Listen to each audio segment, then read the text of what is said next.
Welcome to the LivBtr podcast. I'm Erica Spiegelman, addiction and wellness specialist and author, and along with me, I have my co-host, Jay Siano, a New York-based serial entrepreneur, business scaling expert, and wellness aficionado. We are here to inspire, encourage growth, and most importantly, to live better.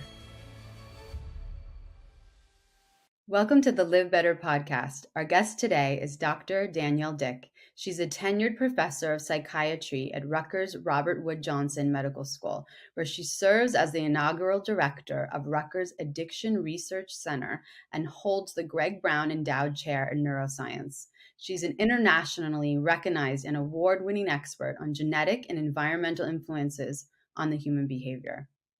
She has led and contributed more than 20 grants from the National Institute of Health, and she's been named one of the most highly cited researchers across all fields of science. Her new book, The Child Code, was published by Penguin Random House and helps parents tailor their parenting to what would work best for their unique child. We are so thrilled to have Danielle with us on the podcast today. Welcome to the LivBtr podcast. My name is Erica Spiegelman, and I have my co-host with me, Jay Siano, Mr. Jason Siano. And today we have on a very special guest. Dr. Danielle Dick is with us. She is an incredible human being that is pushing all of us to live better, and that's why we're so happy to have her on today. She's a psychologist and the director of Rutgers Addiction Research Center at Rutgers Brain Health Institution, and they do research in the genetic epidemiology of substance abuse and related behavioral disorders. They do such important work, and Dr. Dick also has a book called The Child Code, which is out now, which has such interesting research on how when we are children, how basically we could kind of begin to see, to personalize our parenting to tailor it to how our children are and their disposition, right, and their personality. So we want to hear more about all of this. Welcome to the show, Dr. Danielle Dick. Wonderful. Thank you for having me. Yeah. So can you tell us a little bit about, I was lucky enough to have a conversation with you many months ago on a different podcast, and your book had just come out, The Child Code. Can you tell me a little bit about how that's going and what your experience has been as a new author? And yeah. Absolutely. So as you and I have talked about before, really what led me to write this book is that I've spent the last 20 plus years as a researcher. And I study, genes, environment, how they come together to influence all kinds of life outcomes. A lot of my work focuses on addiction and mental health outcomes. And a lot of my studies are of kids and looking at what do at-risk kids look like, what kids who are carrying genetic dispositions that might put them more at risk, and then what kinds of environments either exacerbate or help reduce risk as they're growing up. Because ultimately, we want to use the science to help improve lives. And one of the things that really struck me when I became a parent was how so much of the parenting messages we get from the world didn't match what I knew the science said. And so by that, I mean, one of the things that we just know absolutely 100% is that kids are not born as blank slates. They all come wired with their own unique genetic codes, and that influences their brains. And the same way that we can look around and see how we all look different on the outside, right? We have different hair color and eye color and body shapes and sizes and things that are genetically influenced. Well, the way our brains are wired are equally different on the inside too. And that influences why some kids are more impulsive or more fearful or more extroverted or introverted. And, as adults, we'll talk about things like, oh, I'm much more of an extrovert. And so, I love being around people, or I'm an introvert. And gosh, it's like pulling teeth to get me to go to, the work holiday party. And we think about how our natural traits impact our lives. But when we have our kids, very often we're just like, okay, great, game on. It's all on me, parent, now to mold this person into the dreamy little adult being I imagined them growing into. And it's as if we forget the role of, their genetic codes and their fact that they're all wired with their own, as their own unique little people from day one. And so this can put them more at risk for certain things. And it also means that when you are a parent, if you are intentional about understanding and thinking about how your child is wired, there's certain parenting strategies that work better or worse for kids who have different types of dispositions. And so the book was really a way to try and get the science out there to help other parents. Amazing work. Isn't that amazing? It's just, I mean, we're nodding because we all have kids, all three of us, right? So, but it's just such, I always say this to my husband, it's like the craziest experience to watch these human beings become human beings and to really see what it takes to eat and to how to communicate. That's the stage we're in now. Like they're just starting to talk so much and, we don't have to worry about if they're going to eat or not. They eat. They go to the bathroom by themselves. So little things, but it takes so much. And it really is. I have two kids, and they're so different. And it's been so interesting in terms of trying to help them regulate and to create this emotional connection with them in different ways because they're so different. In my field, there's a saying that everyone is an environmentalist until they have their second child. Because with child one, you think, I read all the books and either you're like, oh, my child is responding. They're doing great. I must be doing some A+ parenting here. Or, if your child is struggling, you think, oh my gosh, what must I be doing wrong? I need to figure this out. I must not know something. And then by the time you have your second child, you're like, wait, I'm doing all the same things, and this one is turning out totally differently and responding completely differently. And that's when you really start to realize, wow, they are their own people from day one. And that doesn't mean that there aren't important things that we do as parents, obviously. But a lot of that is helping shepherd them and teach them. And the idea that, the same things are going to work for equally well for all kids just doesn't match the fact that, they're all wired differently. And so they respond differently to us as parents. Interesting, because when you kind of set up the background of the book and the premise behind it, it gave me a little bit of relief as a parent, because oftentimes, I think we're very guilty of putting a lot of pressure on ourselves when our kids are acting out or when one kid's doing something right and the other one's doing something wrong, and you're approaching them both in the same way. It's very easy to forget that they're predisposed to certain things. And since I spend a lot of my time studying human behavior, it's easy for me to understand that certain consumer brands have this core audience as a demographic and with the psychographics that look like this and so on and so forth. But I'm never really looking at my children that way. I'm kind of, when I see them do specific things, I feel like it's my fault. And, or my wife and I will be perplexed on, how they're acting and responding. And I think what you said literally kind of unlocked something for me. It's a very interesting thing. It's so simple, but it's profound. Well, I'm glad to hear you say that. That's definitely one of my core hopes in writing this book, is that parents will let go of some of the tremendous pressure that they put on themselves. And candidly, I think if we're all honest, we would admit that we have done this too. I know I have been guilty of it, which is we also can be kind of judgy with other parents. We see the child who's throwing a fit in Target or the teenager who's talking back to their parent, and we sort of look at that, the way the parent is handling that situation and think that parent really needs to, and then, insert your favorite parenting advice. And then when it's our child who is acting out, we tend to internalize that, oh my gosh, other people are judging, or what should I be doing differently? And, in the same way that you can't control your spouse's behavior, it actually turns out, anybody who's tried to buckle a squirming toddler into a car seat, it's very hard to control anyone's behavior. Right. But as parents, so often we feel like it's all on us.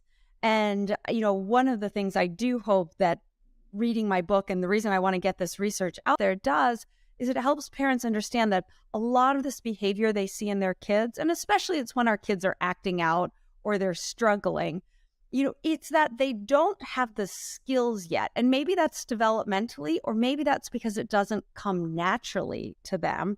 And that's why they tend to act out. It's not that we are doing something wrong as parents. And I think once we realize that, then we can shift our mindset to, okay, so maybe this is a child who is, wired naturally to being more explosive in terms of getting really upset, or really frustrated, or, really anxious or fearful. And so how do we now, instead of maybe kind of initially thinking, what am I doing wrong or what should I be doing, think, okay, how do I help support my child to learn the skills that maybe don't come to them naturally? And it's not always what our natural instincts are as parents. It seems like it would be difficult. Well, difficult for me to be like, in this moment, he's so frustrated. Let's say my son, he gets frustrated easily. I want to teach him tools, how to deal with that frustration. That's naturally what I do because I do this with my clients. Like, how can I teach my clients some tools to get through their recovery, right? That's usually my line of thinking for them. With my kids too, I'm like, he's 4 years old. How do I communicate? How do I use language for a 4-year-old to understand? Like I say, let's take a deep breath, sweetie. Let's try and walk away from this. Let's play with something else if you're frustrated, But it's really difficult, I think, for us as parents to there's so many little steps to this, which is trying to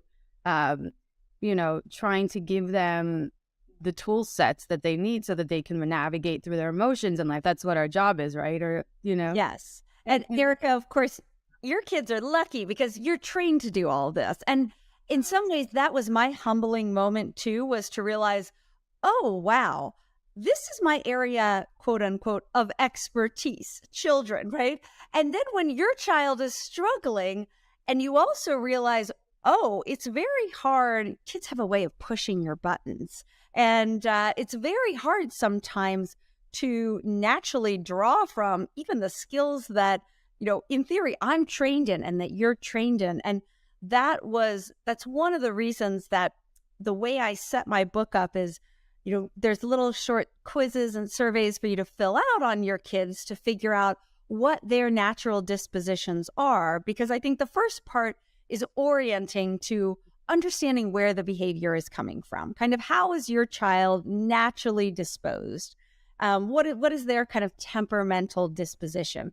And then, there's specific parenting strategies, like you said, kind of steps that work best for certain kids with certain dispositions, or that kids with different dispositions need certain things, different things.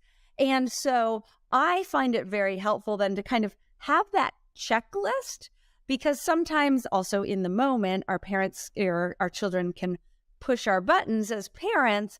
And so that's why I kind of tried to structure the book with understanding your child. Okay, now here's kind of the strategies that work and sort of the quick things that you can remember to implement with kids in different types of situations. Because it's, of course, not just our kids who have dispositions.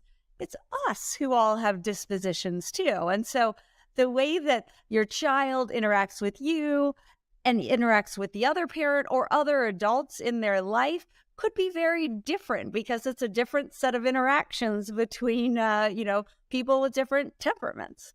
I wanted to ask because, we all obviously are different, right? Not just our children. And, I'm way more laid back than my wife is when we're, I have a lot more patience. I'm just chill. And oftentimes when, I think patience is a really difficult thing with kids, and to your point earlier, Erica, when your son acts out, I think younger me, when my kids were little, I had less patience. I was also drinking more. And a lot of this podcast, Danielle, is about, us all choosing to live better. And for me, I removed alcohol from my life in the last year. And I find myself with so much more patience with my kids. They feel that energy from me and everything is easier. And oftentimes I'm able to really hear them a lot more clearly and communicate with them And I think speaking sometimes on their level and having that patience has been everything for me from a parenting perspective. Connection. It breeds connection, which is what kids really want, right? And I love what you were saying, Jay, too, about, of course, it's not just our kids who have room for growth and development, but all of us probably have some characteristics about ourselves that we love and think of as our strengths.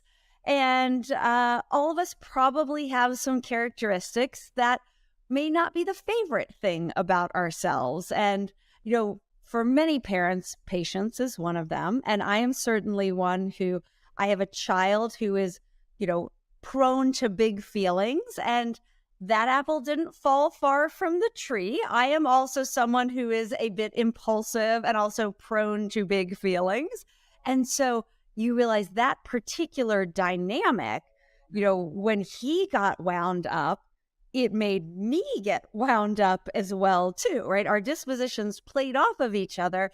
And that's when I realized, oh, actually, it's both about teaching him skills, but it's also your kids kind of have this wonderful way sometimes of helping you realize, wow, there are areas here. And like you say, sometimes you look around at your life and think, wow, maybe I need to do things like cut back on my substance use because that's not helping my relationship with my child. And I need to be more focused on this now. Or, wow, I really need to practice more mindfulness or deep breathing to help me manage my strong emotions with my child. And one of my favorite memories is when I was one night tucking my son in for bed, and we live in an old house, and his closet door, which he wanted shut, so there were no monsters coming out, is on this kind of old rickety slide, and the door was stuck and it wouldn't slide closed. And it's the end of the day. Everyone's tired. There's been a long round of discussion about teeth brushing and book reading, and I'm at the end of my rope, and I'm trying to get this door closed. And I'm getting more and more frustrated, and you're kind of, now harshly trying to push the door. And this little toddler voice comes from the bed behind me and says, "Mommy, you seem like you're getting very frustrated. Maybe you can just take a deep breath and step aside for a minute." And I thought, wow, if that is not a case of my child is applying the skills that he is learning, and he now can recognize them and see that I actually need to be working on these skills in this moment too. And it was one of those just really both humbling and refreshing things where you think, okay, he is absolutely right. I need to practice those skills as well in this moment. Challenge for I think for myself, and again as a parent, is we all have this idea of perfection, and we're all really concerned about them growing up in the most perfect way possible, and everybody around us seeing that we've raised such amazing children. And sometimes I take a step back and I look at them doing something that my wife or I might consider wrong, and saying to myself, he's 8.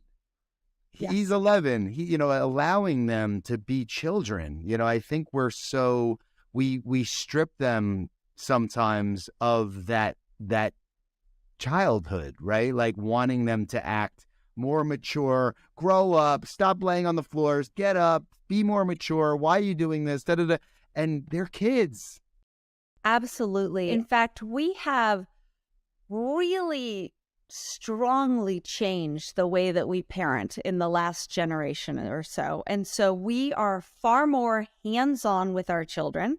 We spend more time with them. And that's not necessarily a bad thing, but children have far less unsupervised time to learn on their own as they did a generation ago. So we probably remember running around in the woods and you came home at supper time. And now, as they get older, they always have cell phones. And when they're younger, it's much more organized play dates, and there's virtually always a parent there. And that parent is often helping kids navigate. And the reason I raise all of this is because, as I'm sure you all know, the rates of anxiety have really skyrocketed. And it's thought that one of the things that's contributing to this, and we see this a lot on college campuses. Obviously, I'm a university professor, and the number of students that we see showing up now, and you imagine what happens is when you go from this environment where you have had someone help scaffold all of your interactions with your peers and then with sports practices and then getting just the right grades and into the right college. We've done so much helping in the, helping our children achieve their dreams and, reach that sort of perfect state you were referring to, that then all of a sudden now they haven't had all those growth experiences of, I tried things on my own and I failed and it was okay. Or I was out with my friends and someone was getting teased and someone else stuck up for them. Or someone fell out of a tree and broke their arm and we had to figure out what to do and how to handle that situation. So trying things on your own and failing or realizing that was scary, but I got through it, are incredibly important growth skills. And when you don't have them little by little by little as you're growing up, and all of a sudden you're 18 and now you're expected to figure out how to get to classes or, get a job and live on your own and navigate all aspects of your life, we've essentially then tossed them off the deep end. And so I think what you're, and it's, with all the best intentions from the part of parents, right? Wanting to help our kids grow up and, have everything work just right. But in some ways, we don't do them any favors by essentially our thinking so much about everything always has to be perfect. And we always want to make sure they're behaving perfect and they're doing everything right. That kind of learning skills or doing things that, got you into trouble or didn't do as well at school, and then getting that negative feedback. As parents, we're not the only ones who have to give feedback. The world gives feedback, and learning, I got some feedback. That didn't feel good or that didn't work. I'm going to adjust my behavior. Very often, they learn much better from other people in that sense than from parents who are constantly trying to either protect or to be the ones to implement all the lessons. It's so interesting. Yeah.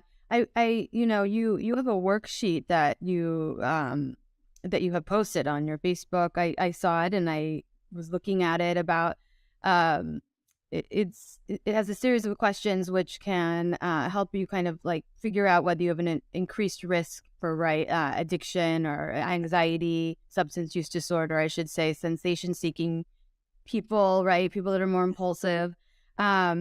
I was just going to say, I'm just curious because I work in the substance use disorder field and and Jay too, we talk about it a lot on the podcast. He's, kind of really taken on an amazing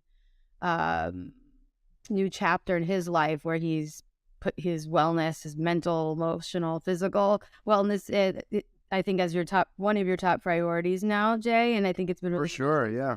been amazing to watch him on his journey. But Jay and I went to college together, if you didn't know, Danielle. So we met at wonderful. a big drinking school. And when I saw this when I saw your worksheet, it was really interesting because I thought about, wow, like my own kids, but even us as Jay and I were kids when we met. We were 18 years old, 20 years old. How many, we know a lot of people that have substance issues from college. And, were we all individuals that were looking for more sensation seeking, were we, is that why we've all kind of, we're attracted to each other in a sense? I'm just curious about that. How do you see that in terms of groups? And absolutely. Those are such great questions. So questions, but yeah. Yes, a lot of my work focuses on understanding genetic risk for substance use outcomes and what that looks like across development. And so we've been talking about little kids and how you can see their dispositions play out early. But one of the reasons that we study kids and early dispositions is because what we have found is, first of all, we know that our genes also play a role in why some people are more at risk for developing substance use disorders or other mental health challenges like depression, anxiety, or more serious mental illnesses like bipolar, schizophrenia. And So we're not all equally at risk, right? We're all born with different genetic codes. We're all at risk for something, but for some of us, it's cancers or cardiovascular diseases. And for other people, you have an elevated risk of substance use disorders or other kinds of mental health challenges. And so what we've been working on is, okay, what does that genetic risk look like earlier in development? Because if you understand how our genes influence why some people are more at risk than others, then that can help with prevention. And so I find that increasingly there's more recognition and understanding that genetic influences do impact addiction, which is a wonderful thing. But the number one misconception I still see is that most people think that what that means is that some people carry genetic factors that mean when they try a substance, they are much more likely to become physiologically addicted to it. That it's something about the way your body will respond to the drug that will mean you'll develop problems when other people don't. And there's a little bit of truth to that. We do carry some genes that influence the way our bodies process drugs, but that's just a teeny part of the way that our genes influence risk. The much bigger part is through these pathways that are related to, in one case, risk and reward. So this is some of us have brains that are just much more prone toward being really excited about trying new things and, what's in front of us that seems fun and exciting. And other people have brains that might think, oh, that sounds fun, but they immediately start thinking about consequences. Oh, what's this going to be like tomorrow or down the line? Or is this going to influence or help my long-term goals? And other people, their brains are like, this looks great, And when you see this in teenagers and young people, which the unfortunate thing is that most people initiate substance use in the teenage years, and the average age of onset of problems is in the young 20s. And teenagers, our brains develop unevenly. And so the part of the brain that is fully functioning when you are an adolescent is the part that is really primed to reward. And it's the wanting to try new things and what's right in front of you. And so if you think about it, evolutionarily, that makes sense because, historically, you had to set out apart from your parents to find a mate. And, if we weren't attracted to food and sex and other things like that, we wouldn't survive as a species. So things that feel good, right, are good for survival. But the fact that you have teenagers now, substances are in the environment, they're fun, they, also increase those feel-good feelings.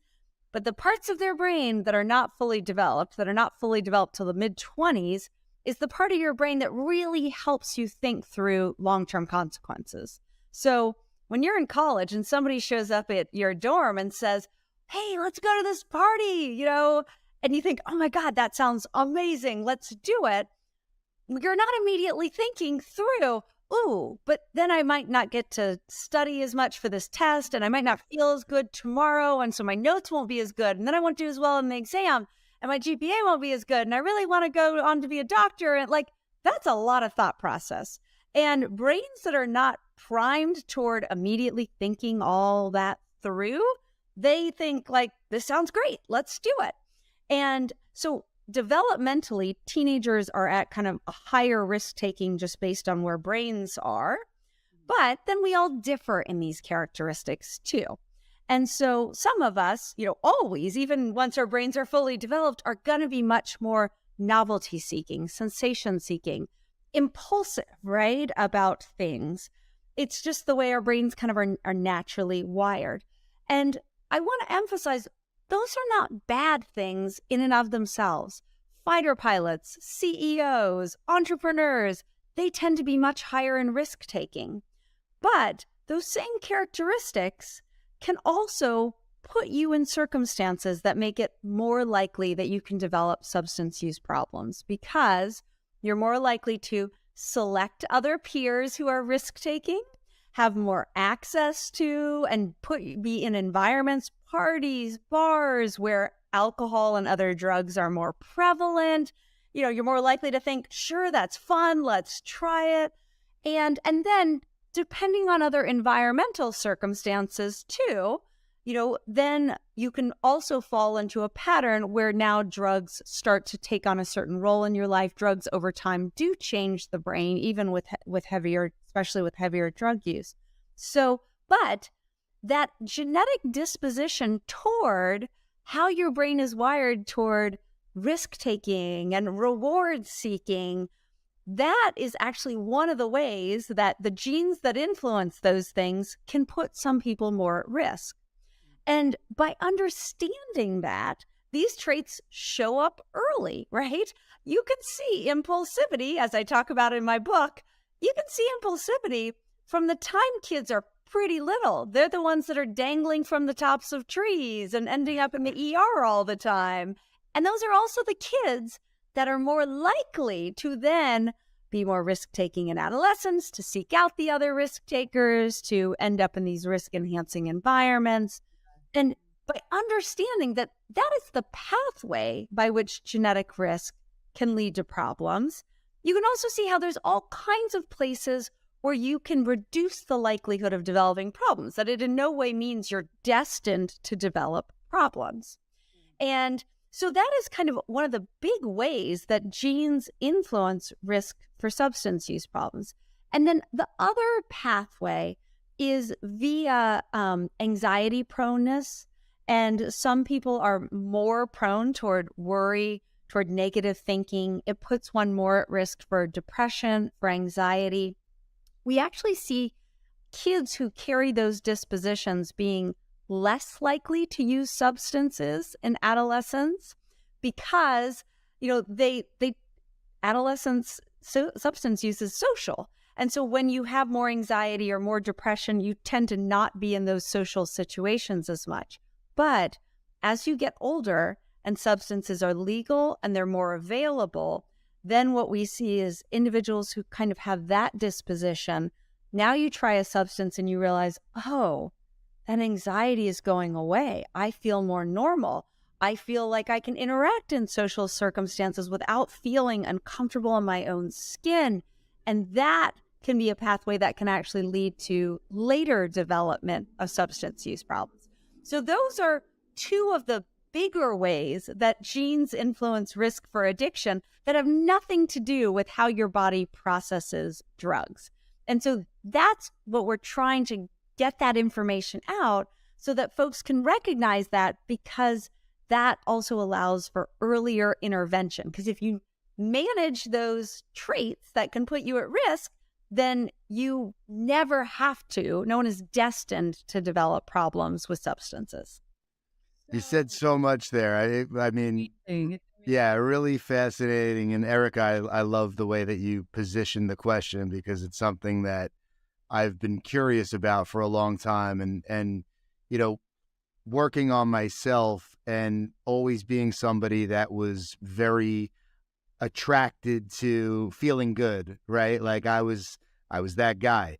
And later in life, I realized that by removing things that give you quick dopamine hits and being extremely mindful of creating those things in a natural way is how I live my life now. And it's so much more enjoyable. But it's scary, again, as a parent, to really look at your kids that you want to protect, understand, like one of my boys, I know I have my hands full with. Another one of my boys, I'm less concerned about, and it's exactly how you described. One is extremely social, running around the house with ski goggles on yesterday for no reason, nothing else but his underwear. And the other one is like sitting on the couch, like doesn't even know he's there doing that thing, right? And it's there. We can't wrap them up in bubble tape and helicopter parent our ways to their success, right? Which I think is very, very commonplace today, and I think, to your point earlier, that could actually work more against their development as opposed to helping them, setting them up for success when they go off to college or leave the nest for the first time. And the scariest part today is that there's things like fentanyl. There's, there's not as much room for error in today's world as there was when we were all growing up and going through those things. And that's the biggest fear of mine. Absolutely. And I talk with parents a lot. And one of the things I say is, okay, so you can know something about how at risk your kids are. The example you just gave of the differences between your boys, and you can look at one and be like, oh, the one wielding the crazy goggles running around in the underwear, I can see him, at a fraternity party one day kind of thing. And so you know that about your kids. But there are things parents can do to reduce risk, and they don't involve bubble tape, as you said. So there's a few things you can do. One, talking to your kids, and it isn't a one and done conversation. So talking to your kids about substance use and having open conversations and starting earlier than you think you necessarily should. As soon as you start paying attention, you realize, gosh, from the commercials we see on TV to substance use in TVs and movies, even in Disney films sometimes. So it starts early, where you can start talking to kids about what they're hearing at school, what's going on. You can use those as opportunities to start conversations about substance use. And if you have risk in your family, or you can talk to your kids about risk factors you see in them, recognizing, hey, not everyone can use substances in the same way. Some people are more likely to develop problems than others. Having those conversations with your kids as they are especially approaching adolescence and going to likely be in environments where there will be substances. In addition, as one of the things that we know is the most effective way to reduce risky substance use in adolescence is to monitor your kids. It's really important to have open lines of communication and to talk to your kids and have a close relationship and all of those things. But the top thing over and over again in research is adolescents need access to drugs to use them. And so making sure that if you have kids who are of age and you're going to bed early and they've got friends over, that there are not, a fridge full of cans where you might not notice if a few of those beers have disappeared, or decanters of, alcohol where it could get watered down with water and you wouldn't necessarily know. Knowing where your kids are and who they're with and talking to them about your rules surrounding substance use and what the expectations are in your home. All of those things have been shown to have a big role in whether or not kids use. And to not assume that all kids are going to use. In fact, substance use or rates of even trying or using alcohol have been steadily decreasing. Our kids are healthier than us in many ways. And national data shows that only about 55% of high school seniors say that they've used alcohol in the past year. So don't just assume that, everybody's going to do it, and so your kid will, and so I'm going to make some parameters around that, and I'm making this up. Like, for example, I'd rather have them drink in my house if they're going to do it anyway than drink at a party that's unsupervised. Don't assume that your kids will, because that's not necessarily the case. So there are things that we can do as parents that certainly make a difference. And when you see some of those traits in your kids too, so if you have the high sensation seeking kiddo, finding other outlets that fill that niche, that dopamine hit, as you called it, but that are not substance use. And so Iceland had one of the most amazing adolescent substance use programs where they had high rates of use in their youth. And they said, what are we going to do about this? And what they did was created all of these amazingly cool, free after-school programs where kids had climbing walls and fun activities where they got the things kids crave: excitement, socialization, interaction with other peers, and potential romantic interests. But there wasn't substance use involved. Unfortunately, a lot of where the substance use happens, it's kids who are seeking out these other kinds of activities, fun things, social interaction, and substance use then just becomes a part of those parties and things, but it doesn't have to be. So finding other fun outlets for kids with those dispositions is another thing that you can do. Yeah. Yeah. I was just thinking as a kid myself, how no one spoke to me about addiction. No one spoke to me about, even the negative consequences to drugs and alcohol. No one spoke about it at all. So it's just so interesting now. I think not only has our generation shifted and it's changed, but I think now too, there's so much more communication about risk and communication just on being healthy. And there's so many more. I just feel like health and wellness in general, like my kids now know that word health. I say to them, these are little vitamins that makes you healthy. Eat your vegetables. It makes you healthy. It'll give you energy. I'm trying to incorporate words that I never really heard. Even about a healthy diet. I was being fed, non-fat snack wells and things that, everyone thought were healthy back in the 80s and 90s. That's just, things have shifted so much into I take my kids to farmers markets. They know what organic fruits are. So I think it's all these teeny tiny things too, in terms of us living healthy lifestyles, because my parents weren't living a healthy lifestyle per se. But I think it really, I don't know, I'm asking you too, do you think that is helpful? I would think so, just mirroring to them what it is to be a healthy human being. If health is important to us as individuals, as parents, is that helpful in that shift kind of?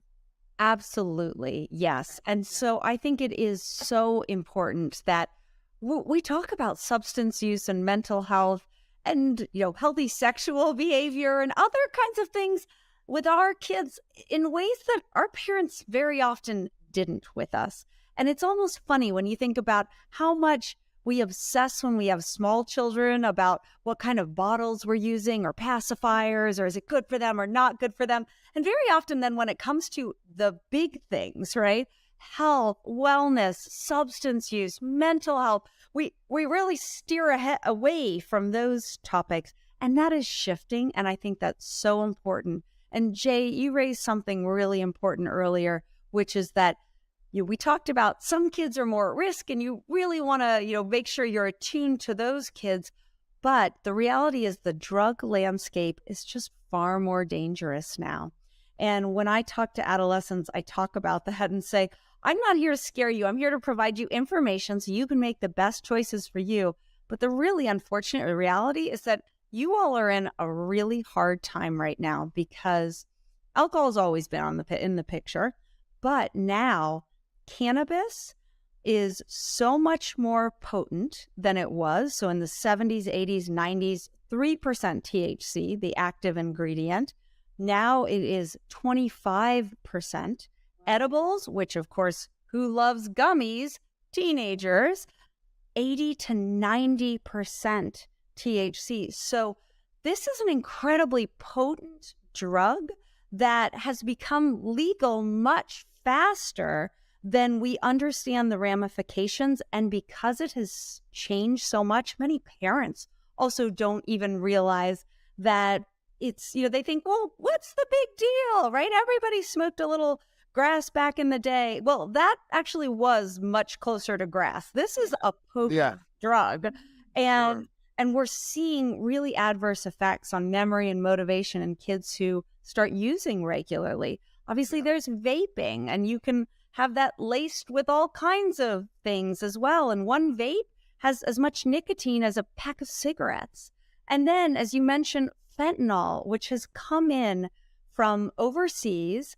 And now not only is it in the opioid supply, of course, with the opioid epidemic that created market demand for it, but it's cheap. It is, there's been exponential growth in overdoses, but now so many other street drugs, cocaine, ecstasy. We see kids who try something once.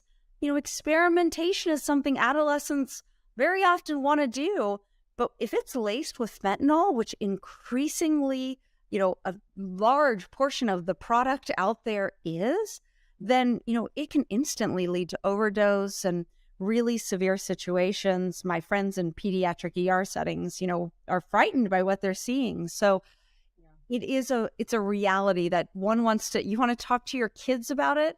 even if you think your kid would never be that, they don't seem like that kid that is the, risk taker.